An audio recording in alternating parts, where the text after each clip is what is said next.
kelompok 2. Yang terhormat Pak Hendro Utomo selaku guru manajemen perkantoran dan teman-teman yang kami banggakan.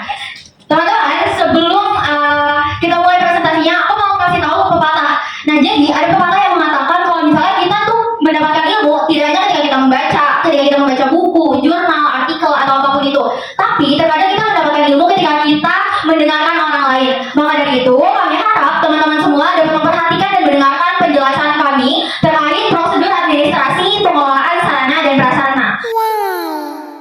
Namun sebelum itu, ada pepatah pula yang mengatakan tak kenal maka kata sayang. Maka dari itu, izinkan kami memperkenalkan diri terlebih dahulu. Perkenalkan, saya Aisyah Syabania dari absen nomor 3 dan berikut rekan presentasi saya. Perkenalkan, saya Septia Nadina Putri, absen 32. Perkenalkan, nama saya Muhammad Bedani dari absen 23. Perkenalkan, nama saya Alwazar Cinta dari absen 5. Perkenalkan, nama saya Gita Fioresia dari nomor absen 12. Oke, langsung kita masuk ke materinya. Langsung aja kita, apa sih kompetensi inti dan kompetensi dasar yang mendasari dibuatnya presentasi PPT ini. Jadi, kita membuat ini berdasarkan kompetensi inti, yaitu sikap sosial, pengetahuan, dan keterampilan. Dan kompetensi dasarnya adalah kita setidaknya dapat memahami dan kita dapat menerapkan prosedur pengelolaan sarana dan prasarana dengan simulasi kegiatan kantor. Oke, di sini lanjut untuk video motivasi. Nanti setelah video ini selesai, aku minta kalian untuk menjelaskan apa maksud dari video ini. Satu orang saja, nanti akan mendapat hadiah dari kelompok. Oke.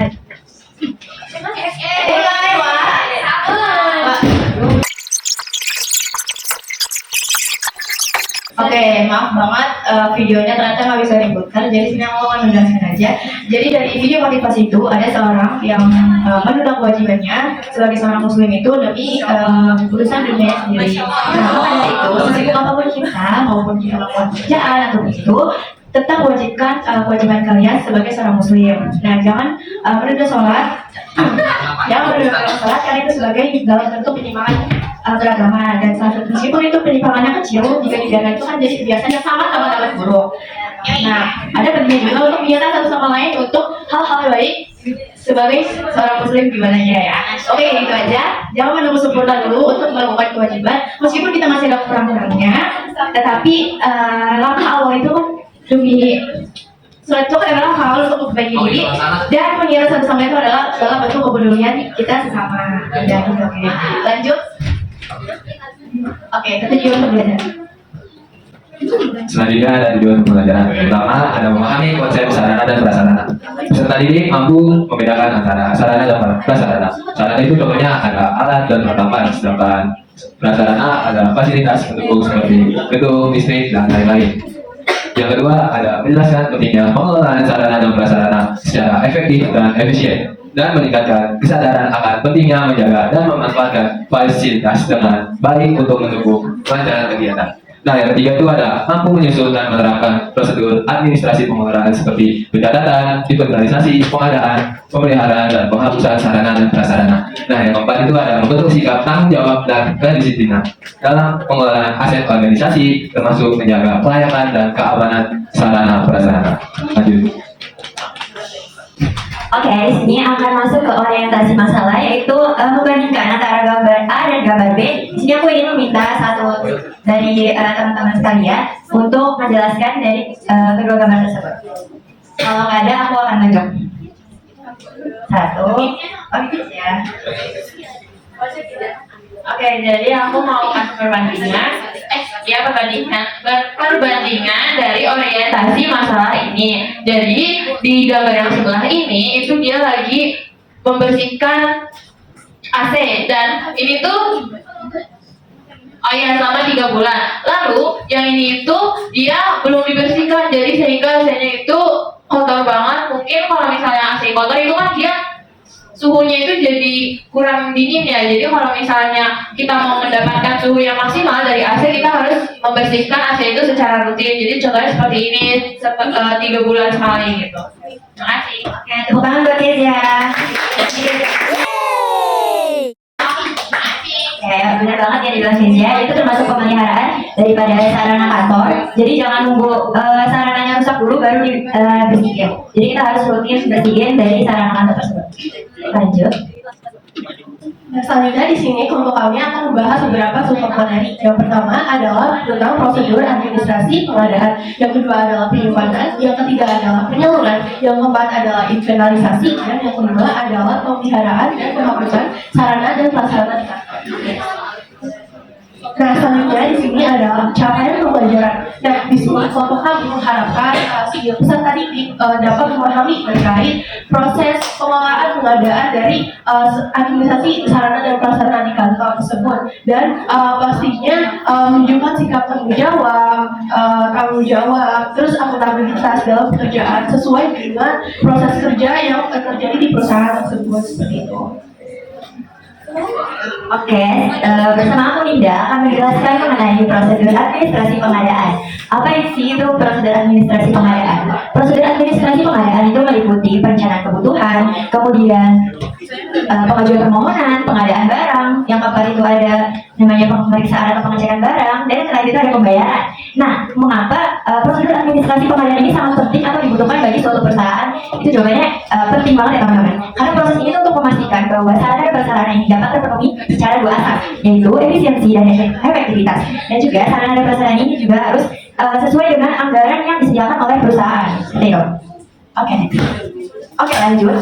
Gimana aja sih proses dari prosedur dari administrasi pengadaan ini yang melakukannya? Yang pertama itu ada perencanaan. Nah, di perencanaan ini kita bisa identifikasi atau analisis masalahnya dulu nih.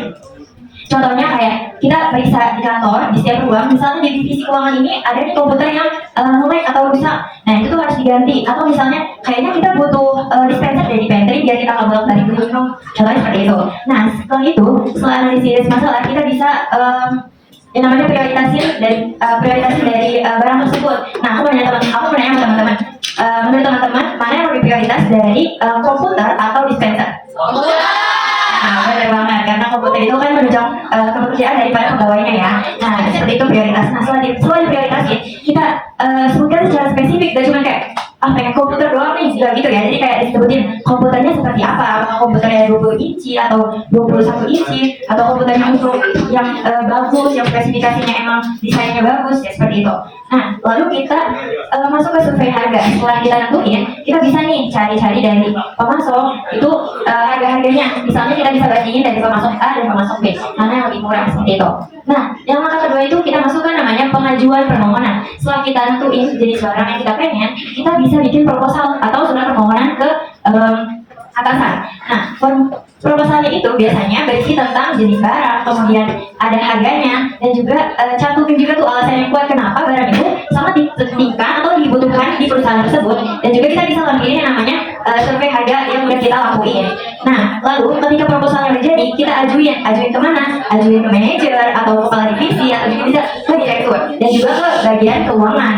Nah, setelah itu mereka itu akan mempertimbangkan teman-teman apakah barang itu layak untuk dibeli, atau barang itu sesuai dengan standar operasional dari perusahaan, atau barang itu emang ada nih dananya untuk barang itu. Nah, mereka akan mempertimbangkan. Setelah dipertimbangkan, ketika dia menyetujui dan juga memberi izin untuk membeli barang tersebut, dia akan menandatangani atau memberi cap pada formulir pada proposal tersebut. Nah, lanjut ke pengadaan barang yang langkah ketiga. Nah, di pengadaan barang ini adalah tahap di mana kita bakal membeli barang tersebut. Nah, kita harus nentuin juga nih jenis, kuantitas, dan kualitas. Nah, jenisnya kita tentuin. Misalnya Aul butuh komputer yang spesifikasinya bagus, yang buat desain grafis. Atau misalnya Disha butuh komputer yang cuma standar doang, buat ketik doang, buat bikin surat. Contohnya seperti itu. Kuantitas itu jumlah. Nah, ketika kita ingin membeli barang, kita harus pastiin dulu nih jumlahnya. Jangan sampai kelebihan ataupun kekurangan. Kalau misalnya kelebihan, takutnya barangnya jadi menumpuk dan mubazir. Nah, kalau kekurangan, takutnya nanti pegawainya itu jadi menunda pekerjaan daripada pegawainya. Nah, kualitas harus dipastiin dulu nih kualitasnya benar-benar bagus atau enggak. Jangan cuma cari harga yang murah tapi kualitasnya enggak meyakinkan. Nah, kemudian ke penyusunan daftar harga. Setelah kita menentuin jenis, kualitas, dan kuantitas, kita survei harga sama kayak yang awal. Nah, kita tentuin dulu tuh daftar harganya. Misalnya, aku dapat di pemasok 1 itu 750.000 dapat komputer yang bagus. Nah, Sedangkan pemasok yang B, yang pemasok kedua itu aku dapat harga 600.000 tapi dengan kualitas yang sama. Nah pasti kita pilih pemasok yang kedua kan, nah seperti itu. Nah kemudian kita baru tuh membeli barang tersebut. Membelinya dengan cara apa? Bisa kalau misalnya kita mendatangi toko tersebut bisa secara tunai, tapi kalau misalnya di online shop kita bisa pakai yang namanya transfer atau e-wallet. Nah lanjut ke pemeriksaan barang. Setelah kita pesan otomatis barang itu akan sampai kan. Nah setelah sampai mereka akan menerima. Siapa yang terima Din? Yang terima itu bisa divisi logistik ataupun administrasi ya teman-teman. Jadi nanti setelah diterima mereka akan periksa dulu nih apakah barangnya cacat, apakah barangnya rusak, atau jumlahnya sama nggak sih sama yang dipesan, terus spesifikasinya di mana. Jangan sampai kita pesan komputer yang 20 inci tapi datangnya 25 inci, jangan sampai teman-teman. Nah selanjutnya kita masuk ke pencatatan. Pencatatannya di mana? Jadi kita akan mencatat di buku inventaris. Tunggu. Nah setelah menerima barang itu ada yang namanya kita menyerahkan BAST. Nah di sini aku mau tanya, ada yang tahu nggak BAST itu apa? Yang kedua, oke Pak, balik ke depan. Kalau menurut aku ya, BAST itu kan singkatan dari berita acara serah terima. Menurut aku itu dokumen atau surat yang berfungsi sebagai bukti bahwa barang atau jasa itu sudah diterima, dan dokumen itu juga harus melewati dengan kesepakatan kedua belah pihak tersebut. Oke, bagus Pak jawaban. Terima kasih ya Pak. Beri tepuk tangannya. Terima kasih ya. Nah, benar banget ya. Itu berita acara serah terima yang akan kita serahkan ke penjual kalau misalnya kita emang udah bener nih barangnya datang sesuai dengan apa yang kita pesan. Nah, kemudian kita catat deh tuh ke buku inventaris. Buku inventaris itu biasanya formatnya ada jenisnya. Kemudian kode aset. Nah, kode aset ini adalah kode yang ditempelkan di barang tersebut ketika barang itu sudah kita terima. Misalnya printer kita pesan 10. Nah, misalnya kita pakai kode PRNT strip 001 yang menandakan bahwa printer 1. Nah, seperti itu. Nah, di formatnya itu nanti ada nama jenis, kemudian kode aset, lalu ada namanya tanggal pembelian, harganya, dan juga lokasi penempatannya. Misalnya kita beli komputer yang akan ditempatkan di lab PTKP ataupun lab apa dan lain-lain. Nah, lanjut ke langkah yang kelima yaitu pembayaran. Nah, kalau misalnya udah nyampe nih ke perusahaan kita, udah dalam pengiriman barang tersebut, pasti mereka minta tagihan kan. Nah, dia tuh akan mengajukan tagihan itu berupa biasanya faktur atau invoice ataupun kwitansi. Nah, setelah itu baru nih kita lakuin yang namanya pembayaran. Pembayarannya bisa berupa uang tunai ataupun transfer bank ataupun Gen Z sekarang pasti kan ya benar ya, dan juga ya namanya e-wallet, bisa Dana, OVO dan lain-lain seperti itu. Nah setelah kita melakukan pembayaran, nah bukti-bukti seperti kwitansi, invoice atau faktur yang seperti itu kita simpan buat apa? Buat diarsip. Nah pasti kita semua udah belajar yang namanya buku kas kecil kan. Bedanya kita ini akan mengarsip ke buku kas besar karena sarana yang kita beli ini termasuk sarana yang memiliki harga yang cukup mahal kan, nggak seperti yang di buku kas kecil seperti itu. Selanjutnya akan dijelaskan oleh teman saya. Selanjutnya ada penyaluran sarana dan prasarana. Pengertian penyaluran sarana dan prasarana adalah proses pendistribusian atau pemakaian sarana dan prasarana dari satu pihak ke pihak yang lain yang bertujuan untuk memenuhi kebutuhan dan mendukung kegiatan di berbagai kegiatan seperti sekolah atau kantor. Lanjut. Nah, selanjutnya ada prosedur penyaluran sarana dan prasarana. Yang pertama ada identifikasi kebutuhan. Setiap bagian atau unit kerja dapat mengajukan permintaan barang melalui formulir permintaan barang yang biasanya disertai alasan dan jumlah yang telah dibutuhkan. Lalu permintaan diverifikasi sesuai dengan kebutuhan aktual dan ketersediaan barang digital. Nah, yang kedua ada persetujuan permintaan. Formulir permintaan barang dapat diajukan ke atasan atau pimpinan untuk disetujui. Jika disetujui, dokumen tersebut diteruskan ke bagian hukum atau bagian logistik. Nah, yang ketiga ada pencatatan dan persiapan penyaluran. Petugas administrasi itu mengecek stok barang dalam inventaris dan gudang. Nah, kalau jika barang tersedia, lalu disiapkan untuk disalurkan. Lanjut. Nah, yang keempat ada penyaluran barang. Barangnya disalurkan ke unit pemohon sesuai permintaan. Proses penyaluran disertai dengan dokumen serah terima barang seperti bukti pembayaran barang, berita acara serah terima, dan tanda tangan penerima atau petugas. Nah, yang kelima ada pembaruan data inventaris. Setelah barang disalurkan, bagian administrasinya mengecek, melakukan pembaruan data inventaris. Lalu tidak ada tanggal penyaluran, tujuan, dan kondisi barang dan penerima. Nah, yang keenam ada evaluasi. Evaluasi dilakukan untuk memastikan barang digunakan sesuai fungsi dan masih dalam kondisi baik atau tidak rusak. Nah, selanjutnya akan dijelaskan dengan Aisyah. Oke, sekarang kita masuk ke materi inventarisasi sarana dan prasarana kantor. Nah, teman-teman sebelumnya kan sudah mendengarkan juga kan penjelasan dari kelompok-kelompok sebelumnya terkait inventarisasi. Nah, di sini ada yang bisa menyebutkan contoh dari barang atau sarana prasarana kantor yang masuk ke dalam inventarisasi nggak?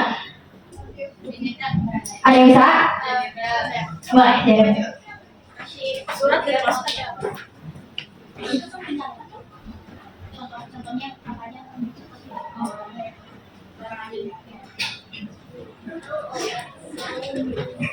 Baik, di sini saya izin kan inventarisasi itu suatu pencatatan kan ya. Di sini saya akan memberikan contoh kayak contoh ini komputer ya. Kan komputer itu kan pastinya kan ada yang maksudnya masih bisa digunakan dan tidak. Nah, cara pencatatannya itu kayak beberapa komputer yang memang udah tidak dapat digunakan lagi kita simpan dan kita taruh. Lalu yang baru itu kita dapat simpan dan kita catat ini ada berapa komputer dan juga yang rusak itu ada berapa komputer dan apa saja permasalahannya yang dapat kita catat. Seperti itu. Terima kasih.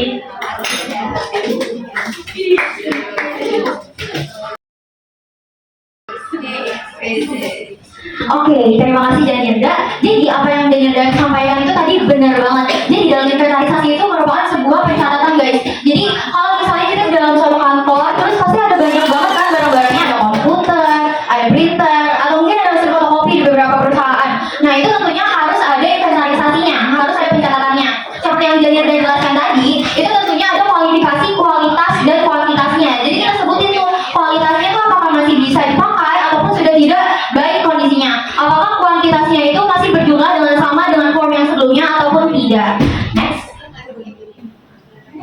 Nah, sekarang ada tujuan dari inventarisasi sarana dan prasarana kantor. Yang pertama itu adalah keamanan aset. Jadi, misalnya nih di dalam suatu perusahaan, amit-amitnya ada kejadian yang tidak diinginkan, entah ada pencurian barang ataupun bagaimana. Jadi, kalau misalnya kita melakukan inventarisasi, pastinya kita sudah mencatat dong barang apa saja sih yang dimiliki oleh perusahaan tersebut, sehingga kita bisa mengevaluasi nih barang apa saja yang hilang dari kantor tersebut. Kemudian yang kedua adalah pengelolaan aset. Nah, pengelolaan aset ini dilakukan untuk memudahkan dalam pengecekan, pengawasan, dan pengelolaan secara keseluruhan. Seperti namanya, inventarisasi merupakan pencatatan. Nah, pencatatan di sini dilakukan bertujuan untuk melakukan pengelolaan dari aset tersebut. Apakah aset tersebut masih dalam kondisi yang baik ataupun tidak. Kemudian yang ketiga adalah perhitungan kekayaan. Nah, ini maksudnya adalah jadi ketika kita memiliki suatu sarana atau prasarana dalam suatu kantor, jadi kita bisa memperhitungkan kekayaan perusahaan tersebut guys. Jadi misalnya nih kita memiliki suatu printer, tapi ternyata printer tersebut sudah tidak memiliki kualifikasi sistematis yang dibutuhkan oleh perusahaan tersebut. Nah, ternyata barang tersebut masih memiliki kondisi yang baik. Kita bisa menjual barang tersebut ke perusahaan lain ataupun ke sebuah outlet. Jadi kita memiliki pendapatan. Jadi uang yang tadi kita bisa membelikan kepada barang yang kita butuhkan dengan kualifikasi sistematis yang lebih baik lagi. Kemudian yang keempat sebagai pertanggungjawaban. Ini benar banget, pasti teman-teman semuanya pada ngerti kenapa inventarisasi itu sebagai pertanggungjawaban. Karena dalam inventarisasi itu kan kita catat gimana kondisinya, berapa jumlahnya, apa mereknya, apa jenisnya. Jadi dari hal tersebut kita bisa mempertanggungjawabkan nih terkait pengelolaan dari aset tersebut. Kemudian yang kelima adalah penghematan anggaran. Tentunya seperti yang sudah disampaikan pada poin ketiga tadi di perhitungan kekayaan, kalau misalnya barang tersebut memiliki kualitas yang baik, pastinya itu akan menghemat anggaran kita karena kita tidak memerlukan untuk membeli lagi dan lagi. Kita hanya perlu memelihara aset tersebut. Kemudian yang keenam adalah perencanaan pengadaan. Nah, perencanaan pengadaan ini maksudnya adalah membantu dalam perencanaan pengadaan barang inventaris baru. Nah, di formnya itu kan ada kualifikasinya kan, jadi kita bisa tahu nih apakah kita membutuhkan pengadaan aset baru ataupun tidak. Next. Nah, di sini ada contoh tabel inventarisasi dalam inventarisasi sarana prasarana. Boleh di zoom itu. Nah, di sini ada data inventarisasi guys. Ini salah satu contohnya ya. Itu ada nama barangnya, spesifikasi, kemudian ada jumlah kebutuhan, ada kondisinya, baik atau rusak, kemudian keterangannya. Nah, nama barang ini kita tulis nama barangnya apa? Apakah komputer, printer, ataupun mesin fotokopi. Kemudian spesifikasinya. Di tabel spesifikasi ini kita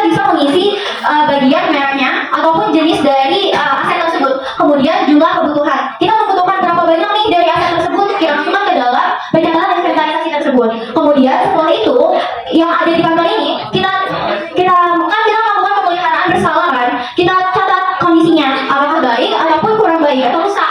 Kemudian keterangan ini kita bisa mencatat seperti misalnya bahannya itu dari kayu, ataupun misalnya kalian mau catat barangnya rusak nih, tapi yang rusaknya itu bagian apa. Kalau misalnya masih bisa diperbaiki, mungkin diperbaiki. Kalau misalnya tidak, kita akan melakukan pengadaan barang yang baru. Selanjutnya akan dijelaskan oleh Oke, sebelum aku menjelaskan materi selanjutnya, di sini kelompok kita akan melakukan SBT dulu karena kalian pasti udah lemes banget tuh. Lemes tuh, ada apa? Ada gini dulu, ada pada tidur. Nah, jadi SBT-nya ini kalian pasti tahu namanya permainan marshmallow, tau gak? Tahu. Ya, coba kasih tahu dulu. Ini misalnya kita bilang. Kalau misalnya yang pertama, one marshmallow itu nanti dari misalnya ada one marshmallow, terus cekidot, terus langsung two marshmallow, cekidot, kayak kalau misalnya udah ganti dua begitu, berarti dia kayak gitu.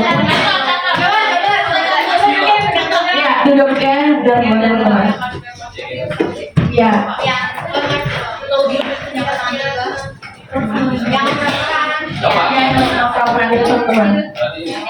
Mulai dari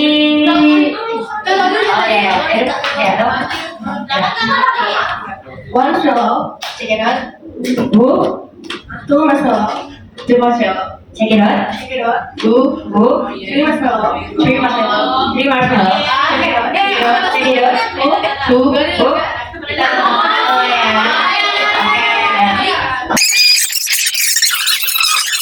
Ayo, dari Gina deh.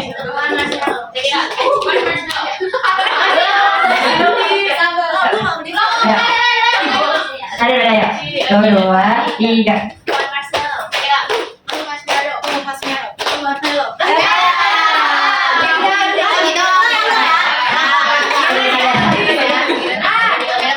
Ayo, 2, 3.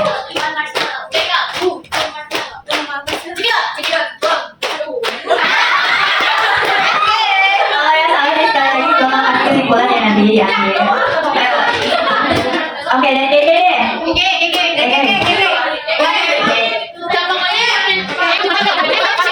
Oke, dimulai dari Naila.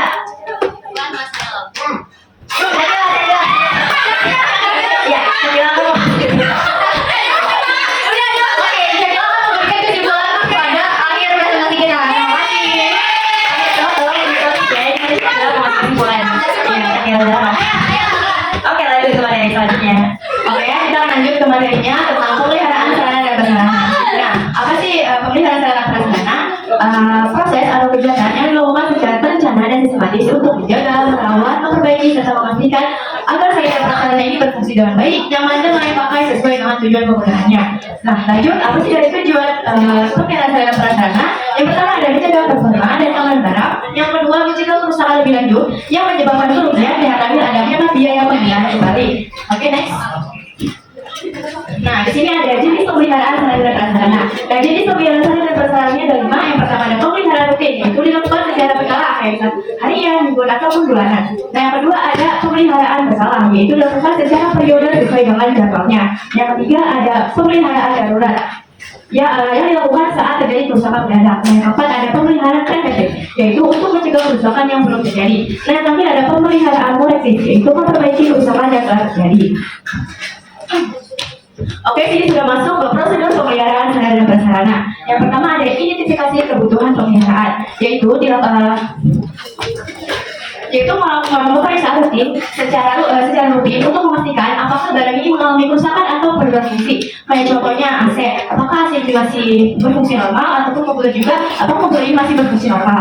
Nah, yang kedua ada pencatatan dan pelaporan. Jika ditemukan mengalami kerusakan, segera melaporkan ke bagian administrasi atau umum agar segera dicatat dan ditindaklanjuti. Hal itu sangat penting agar masalah cepat ditangani. Yang ketiga ada penjadwalan pemeliharaan. Dan menyusun penjadwalan itu untuk tiap barang itu sesuai kebutuhan. Kayak misalkan AC dibersihkan setiap 3 bulan, komputer dicek setiap minggu, ataupun kendaraan diservis bulanan. Nah, yang keempat itu ada pelaksanaan pemeliharaan. Nah, pemeliharaan itu sesuai jadwal dilakukan oleh pegawai kantor atau vendor dari luar kayak teknis aset. Nah, untuk yang kelima ada penguatan laporan hasil pemeliharaan. Setelah melakukan pemeliharaan, hasilnya itu segera dicatat ke dalam pembukuan pemeliharaan atau dalam sistem digital. Hal ini itu sangat berguna untuk memantau riwayat dan kondisi barang. Nah, yang terakhir ada evaluasi hasil pemeliharaan. Setelah melakukan pemeliharaan secara rutin dan perbaikan, barang itu harus dievaluasi apakah barang ini masih layak dipakai atau harus diperbarui lagi ataupun juga harus dihapus dari inventaris. Selanjutnya ada penghapusan yang dapat dijelaskan oleh teman saya. Dan selanjutnya di sini saya akan menjelaskan mengenai penghapusan dari sarana dan prasarana di kantor. Nah, kita masuk ke definisi terlebih dahulu. Jadi, definisi dari penghapusan sarana dan prasarana kantor ini merupakan suatu tindakan yang menghapus barang dari daftar inventaris karena barang tersebut sudah tidak lagi digunakan atau sudah tidak dapat lagi digunakan. Nah, barang tersebut akan dihapus dan itu dapat membantu dari proses kerja pencatatan si daftar inventaris seperti itu. Nah, selanjutnya ada tujuan dari penghapusan sarana dan prasarana di kantor. Yang pertama adalah mengeringkan administrasi aset. Nah, di sini tindakan yang dilakukan seperti penghapusan barang dari daftar inventaris atau kantor ini dapat membantu administrasi aset. Kenapa? Karena agar tidak terjadi kesalahan dari daftar inventaris karena seharusnya memang bagian barang yang telah tidak terpakai ini harus diganti dengan barang yang jauh lebih efektif dan dari proses penghapusan sarana prasarana kantor ini dapat membantu mengelola administrasi aset. Nah, yang kedua adalah menghindari pemborosan ruang penyimpanan. Nah, maksudnya gimana? Jadi barang yang sudah tidak terpakai dan sudah tidak dapat lagi digunakan atau diperbaiki ini harus dihapus dan diganti dengan barang lain yang jauh lebih efektif, teman-teman. Nah, contohnya seperti yang ada di misalnya ruang gym yang di sekolah. Di situ kan ada treadmill yang misalnya teman-teman. Dan di situ tidak dapat berfungsi. Nah, seharusnya treadmill itu harus diganti dengan yang baru yang bisa digunakan oleh teman-teman semuanya ini gitu. Jadi tidak terjadi pemborosan ruang ataupun kita bisa mengganti ruang penyimpanan tersebut dengan barang yang lebih efisien dengan penggunaan sehari-hari kita gitu. Nah, selanjutnya yang ketiga adalah menghindari kesalahan penggunaan barang yang tidak layak. Nah, barang yang sudah tidak dapat dipergunakan lagi ini seharusnya dihapus dari daftar inventaris dan digantikan dengan barang baru. Dan apabila barang tersebut tidak sengaja terpakai karena belum dihapus dari daftar inventaris ini, hal ini memicu dari pengguna mengurangi efisiensi pengguna terhadap pekerjaan mereka dan juga bisa juga menjadi mengganggu keselamatan kerja mereka. Dan salah satu solusinya ini dapat mencegah yaitu untuk menghapus sarana dan prasarana kantor tersebut seperti itu, teman-teman. Nah, selanjutnya adalah prosedur penghapusan. Yang pertama adalah identifikasi barang yang layak ataupun tidak layak. Nah, di sini langkah pertama yang harus kita lakukan yaitu melihat terlebih dahulu identifikasi apakah barang tersebut ini layak ataupun tidak layak, teman-teman. Jadi kalau misalnya barang tersebut ini sudah tidak lagi terpakai, kita bisa langsung mengganti barang tersebut dan mencoret dari daftar inventaris. Nah, yang kedua ini adalah pengajuan usulan penghapusan. Nah, di bagian ini dilakukan oleh bagian yang bertanggung jawab atas barang tersebut. Nah, yang ketiga adalah pemeriksaan dan verifikasi. Nah, di tahapan ini dilakukan oleh bagian inventaris yang akan bertanggung jawab atas barang tersebut, teman-teman. Nah, yang keempat adalah penilaian akhir. Di sini kita dapat menentukan nilai akhir ataupun potensi dari nilai fungsi atau potensi dari barang tersebut dan pemanfaatan kembali. Apakah barang tersebut ini masih bisa dipergunakan ataupun tidak di situ, teman-teman. Nah, yang ketiga adalah pembuatan berita acara penghapusan. Nah, dokumen resmi ini bisa sebagai bukti administrasi, teman-teman. Nah, yang keenam tahapan terakhir yaitu penghapusan dari daftar inventaris. Nah, bagi barang yang sudah fix akan dihapus dan diganti ini akan kita akan melakukan pencoretan dari bagian daftar inventaris. Nah, tersebut. Nah, setelah itu baru kita barang tersebut akan terhapus dari bagian inventaris tersebut, teman-teman. Baik, lanjut. Oke, masuk kesimpulan. Sebelum aku jelasin, Syakila boleh maju ke depan. Kesimpulannya sedikit aja ya. Tadi gua cuma lupa udah.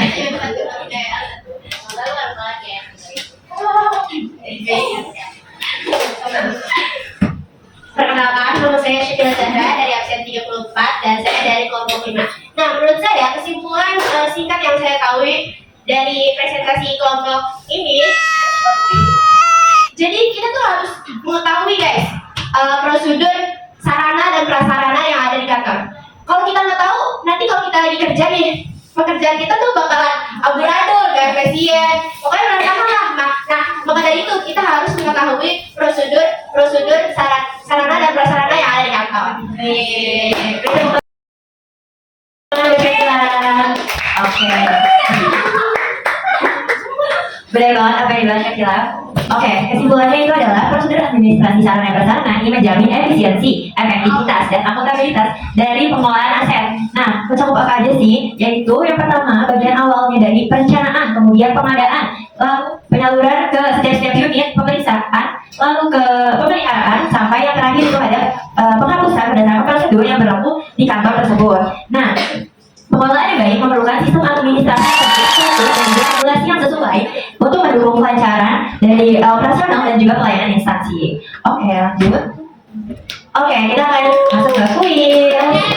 Nah, kuis ini nanti soalnya itu akan kata-katanya terbalik, jadi kalian harus teliti. Saya baca sih kuncinya. Oke, masuk ke soal yang pertama. Ya. Nah, begini dibacanya. Ya, nanti cepetan ya. Ayo, siapa yang mau duluan? Satu, tangan ya. 1, 2, 3. Oh, saya. Ayo, siapa? Oke, jadi udah. Tapi nggak tahu ya benar apa enggak ya. Iya, apa? Manakah yang dilakukan setelah permintaan barang disetujui oleh atasan dan sebelum barang disalurkan ke unit pemohon. Kalau menurut saya ini yang Oke, untuk jadi apa jawabannya? Menurut Batin yang A. Oke, next. Ya, salah. Jawabannya itu adalah pencatatan dan persiapan penyaluran barang. Mohon maaf ya, jangan ada. 1, 2, 3. Oke, duluan. Baca ya. Salah satu tujuan dari inventarisasi sarana dan prasarana adalah untuk menyediakan bukti tertulis mengenai apa sih ya? Kegiatan pengelolaan barang internal. Inventaris. Tujuan ini berkaitan dengan aspek pertanyaan jawab.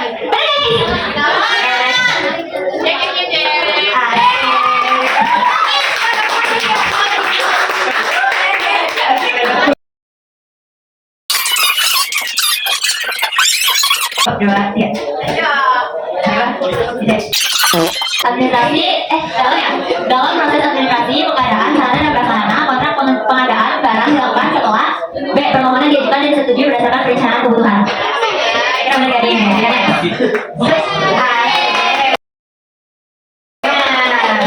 Terima kasih. Oke, nanti aku dulu ya. Setelah dilakukan pemeriksaan dan evaluasi, sebuah unit kerja mengusulkan penghapusan beberapa barang inventaris yang sudah tidak layak pakai. Namun sebelum barang tersebut benar-benar dihapus dari daftar inventaris, langkah penting yang harus dilakukan sesuai prosedur adalah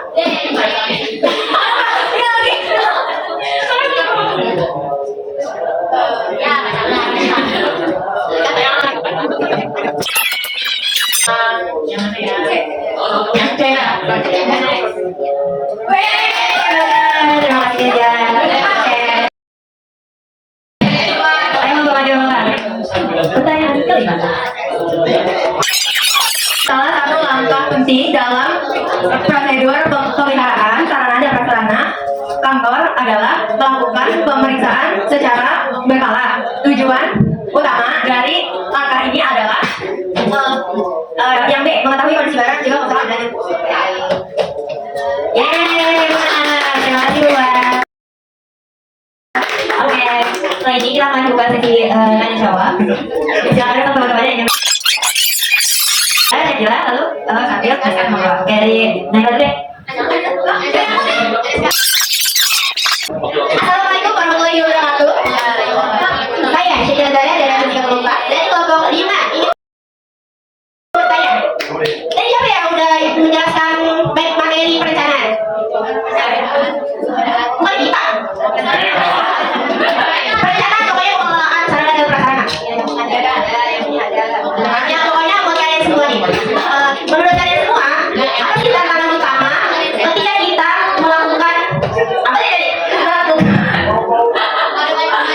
Melakukan perencanaan sarana dan prasarana di kantor. Itu kan tantangan utamanya. Nah, berikan solusinya juga. Dari Pak Azri. Asik. Siapa yang jawab nih? Gak ada. Jangan lama. Oke, izin menjawab pertanyaan dari Syakila. Apa sih tantangan utama ya? Tantangan utamanya menurut aku ya pasti setiap perusahaan itu menginginkan memiliki kualitas dari segi peralatan, yaitu pastinya dari gedungnya. Pokoknya dari sarana prasarananya itu pasti dengan kualitas yang sangat amat baik. Sementara itu kualitas yang sangat amat baik itu harus dipertimbangkan dengan dana yang kita miliki. Jadi menurut kelompok kami itu merupakan salah satu tantangan utama bagi sebuah perusahaan ketika mereka ingin memiliki kualitas sarana prasarana yang baik. Oke. Apa yang sudah cukup? Ya, terima kasih. Kembali sama aku, Naila. Jadi aku nanya sama Dinda. Misalkan Dinda sebagai anggota divisi logistik, terus tiba-tiba komputernya tuh harus ada yang diganti, tapi dananya kalian tuh minim banget, lagi nipis banget. Nah itu apa yang dilakukan sebagai divisi logistik? Pokoknya harus ada yang barangnya itu harus diganti segera aja karena itu dibutuhkan banget. Oke, Ruli. Oke, aku juga bakal jawab pertanyaannya. Kalau misalnya ada barang yang coba aja diganti, aduh buru buat diganti, silakan. Dan aku cuma gitu. Nah itu harus kuncinya satu teman, yaitu sabar. Kenapa sabar? Kita harus nunggu anggaran yang bulan selanjutnya itu turun. Kalau misalnya emang kita nggak mampu beli komputer di bulan ini, kita bisa keep dulu tuh buat dibeli di bulan selanjutnya ketika anggaran yang udah turun. Nah, ada cara lainnya. Kita bisa pinjam ke divisi lain, ya kan? Nanti bisa gunain uang itu untuk nyewa. Ada dana penyewaan. Ya, murah. Nyewa di warnet, murah. Penjaga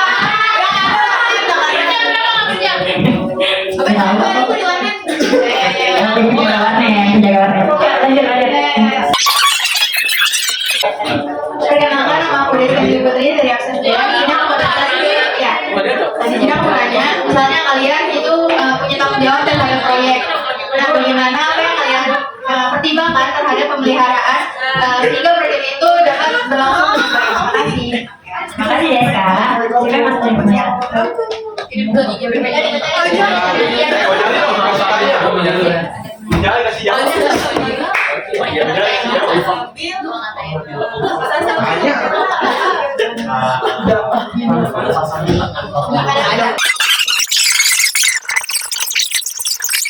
Ya, misalnya komputer, akan saya contoh. Nah, kita tuh harus pilih komputer yang emang sistemnya sesuai dan spesifikasinya sesuai apa yang kita butuhin dalam proyek tersebut. Misalnya, Ica mau ngerjain desain, dikasih tugas oleh atasan untuk mengerjain desain grafis. Nah, kita cari tuh komputer yang spesifikasinya yang emang gambarnya HD gitu, atau yang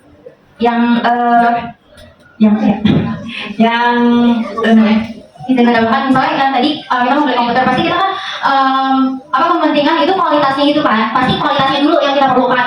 Nah misalnya kita mau beli komputer, misalnya mau beli komputer pasti kita memperhatikan dari kualitasnya. Misalnya kita mau kualitasnya HD, kalau di download tuh nggak lemot. Terus misalnya koneksi internetnya tuh juga pengkoneksiannya tuh juga cepat. Pasti itu kan juga dipertimbangkan. Nah menurut aku walaupun misalnya dari cakupan hal tersebut itu disesuaikan lagi dengan perusahaan kita. Misalnya perusahaan kita itu memiliki koneksi yang juga cepat, pastinya itu akan memudahkan kita dong untuk melakukan sebuah proyek tersebut. Kemudian dari pemeliharaannya itu bisa dilakukan secara berskala. Dan tentunya kita dalam perusahaan juga melakukan pengecekan kondisi dari komputer tersebut, apakah komputer tersebut masih layak ataupun tidak. Apakah sudah cukup?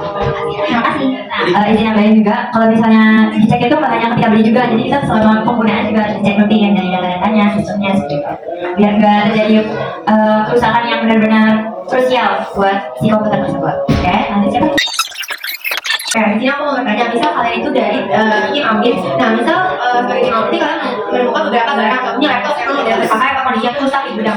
Bagaimana kalian dapat menindaklanjuti temuan ini sesuai dengan prinsip pemeliharaan dan juga pengawasan terhadap prasarana?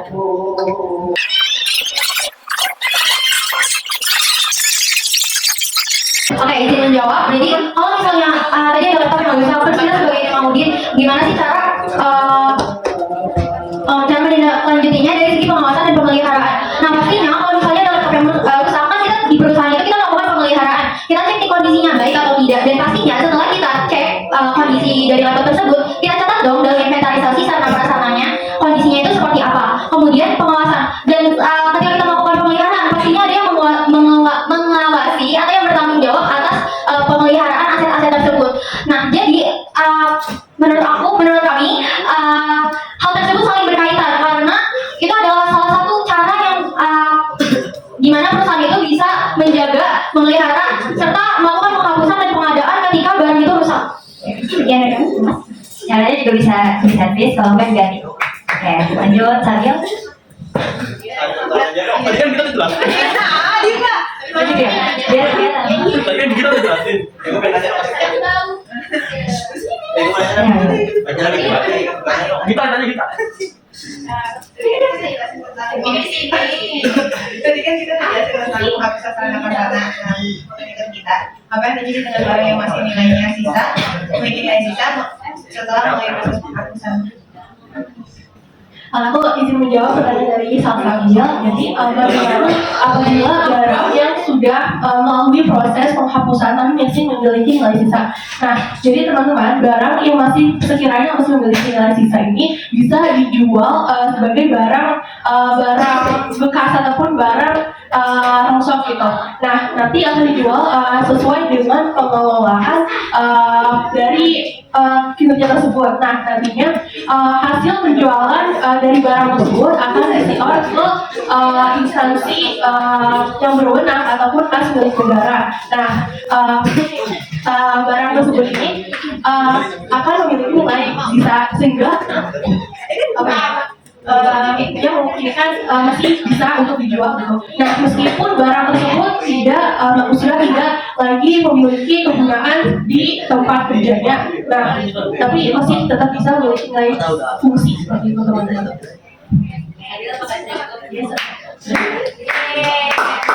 Oke, kayaknya ayo Bang Jawi mau ngasih kata-kata dulu nih.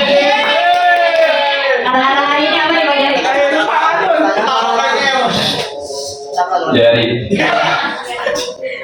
matahari boleh diri, tetapi kelompok dua yang menari.